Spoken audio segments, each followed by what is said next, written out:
Assalamualaikum warahmatullahi wabarakatuh. Bismillahirrahmanirrahim. Hamdan syukran lillah, salatan wassalaman ala rasulillah. Saudara-saudaraku seislam dan seiman, semoga di perjumpaan kali ini kita dalam keadaan sehat walafiat. Sebelumnya mari kita doakan saudara-saudara kita yang lagi sakit, semoga cepat disembuhkan dari penyakitnya. Dan untuk saudara-saudara kita yang lagi ditimpa kesusahan, semoga cepat dihilangkan kesusahannya serta dimurahkan rezekinya. Amin amin ya rabbal alamin. Saudara-saudaraku, agar channel ini bisa berkembang dan lebih bermanfaat lagi, mohon dukungan subscribe, like, share, dan nyalakan lonceng notifikasinya agar tidak ketinggalan info terbaru dari kami.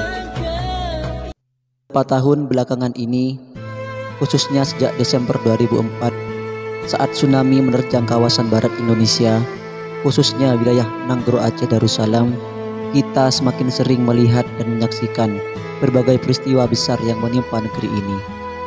Peristiwa-peristiwa besar bencana alam itu bahkan juga menimpa hampir semua kawasan di atas bumi ini, tak terkecuali negara-negara maju teknologi seperti Jepang, Taiwan, China, Eropa, Amerika, dan sebagainya. Berbagai bencana alam seperti gempa bumi, banjir besar, tsunami, berbagai penyakit yang mewabah, dan bahkan di berbagai kawasan Amerika, malah angin topan dan badai seakan telah menjadi tontonan biasa. Yang lebih menyedihkan lagi ialah semua peristiwa besar tersebut dipandang bagaikan peristiwa yang terjadi begitu saja, tanpa adanya kaitan dengan kehendak Tuhan Maha Pencipta alam ini, yakni Allah Ta'ala, dan tanpa ada kaitannya dengan pembangkangan manusia terhadap Allah Tuhan Pencipta mereka.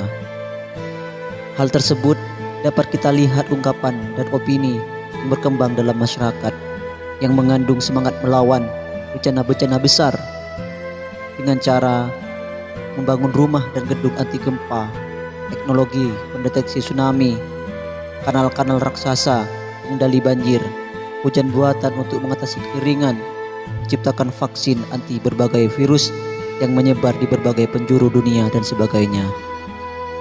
Apa yang diberitakan, didiskusikan, dan dilakukan sama sekali tidak mencerminkan hubungan sebuah peristiwa itu dengan Allah Rabbul Alamin.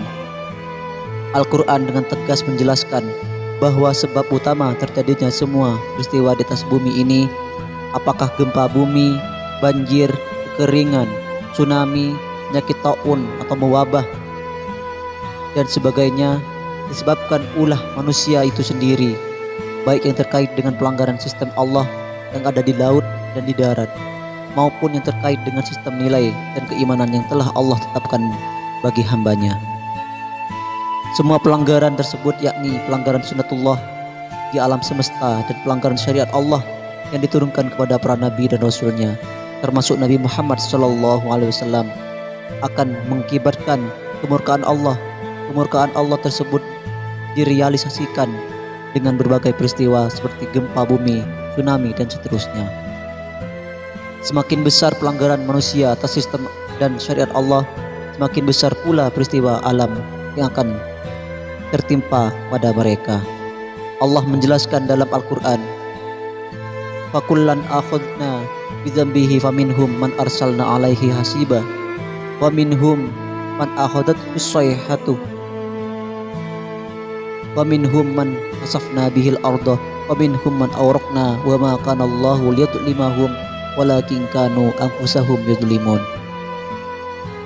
Artinya, maka masing-masing mereka itu kami siksa disebabkan dosanya, maka di antara mereka ada yang kami timpakan kepadanya hujan batu kerikil, dan di antara mereka ada yang tertimpa suara keras yang mengguntur, dan di antara mereka ada yang kami benamkan ke dalam bumi, dan di antara mereka ada yang kami tenggelamkan, dan Allah sekali-kali tidak hendak menganiaya mereka, akan tetapi merekalah yang menganiaya dirinya sendiri. Quran Surah Al-Ankabut ayat 40. Oleh karena itu, marilah saudara-saudaraku seislam dan seiman, kita introspeksi diri dengan adanya berbagai bencana dan musibah yang melanda. Tiada manusia yang suci dan tak berdosa kecuali Nabi Muhammad Sallallahu Alaihi Wasallam. Saudara-saudaraku seislam dan seiman, di perjumpaan kali ini kami akan menyampaikan doa yang sangat penting, di mana doa ini sangatlah penting kita amalkan ketika ada bencana atau musibah yang melanda. Akan tetapi lebih baik doa ini kita amalkan setiap hari sebelum terjadinya suatu bencana atau musibah. Amalan ini kami dapatkan langsung dari guru kami, Kiai Haji Ahmad Bahroji. Beliau merupakan ulama alim dan berwibawa dan merupakan pengasuh pondok pesantren Miftahul Ulum Tumpeng Wonosari Bondowoso. Allahumma firlahu warhamhu wa'afihi wa'fu anhu. Ketika itu kami selesai salat jamaah dan mengaji kepada beliau. Tiba-tiba ada angin besar di tempat itu. Kemudian dengan spontan beliau mengajak kami berdoa bersama, Rabbanarham ummata Muhammadin wala tu'adzibhum. Doa ini kami baca berulang-ulang sampai akhirnya angin besar itu hilang, pindah ke tempat yang lain.